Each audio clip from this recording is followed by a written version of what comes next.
Pwede naman.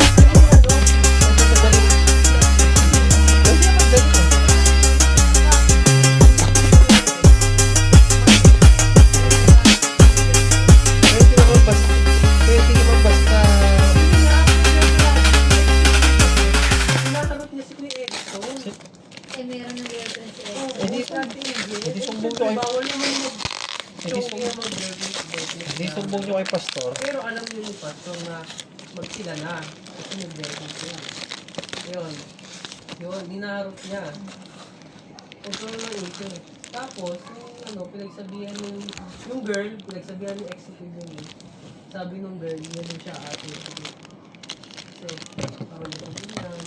Tapos naman yun, ginawa niya agad ng yun. Siyempre, napakadikit na ba? Tumawak doon sa bebe ni Kuya. Hindi mo ganyan yun. Tapos, ano daw, minsan yung big daw ng babae, dinidikit ko yung pagkita ng Kuya Erickson. Eh, siyempre ang mga tao sa Kisno, mapag-observe yun.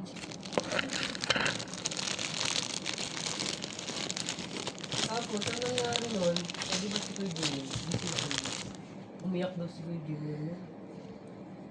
Eh, sabi niya, kasi bisita ko yun, ba't yung inaano? Ganun daw, ba't daw inaano? Eh, bisita niya daw yun. Yan, nandahil daw sa Angel, hindi na daw siya atin. Sabi niya, Angel, ito naman sinabi, hindi siya umatubi. Kasi nasabi ko lang, yun ang papansin namin na action niya. Tapos, ang nangyari nun, di ba, nung na yan nga, umiyak si Kuya Jimmy, ikaw gulo.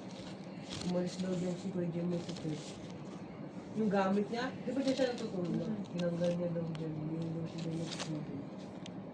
Simula na nangyari yun. Parang naglayas siya. Eh, pero di ba converted na nga siya? Kung kahit Pero siya hindi siya converted- alis ng church, ma. Kumbaga, di ba dyan siya kasi natutulog sa church? Oo. Umalis siya dyan, ma. Sa likod pala to. Hindi na dyan yung mga gamit niya. Wala na dyan yung gamit niya, yung gamit niya. Hindi na dyan siya natutulog, sa iba na. Ma.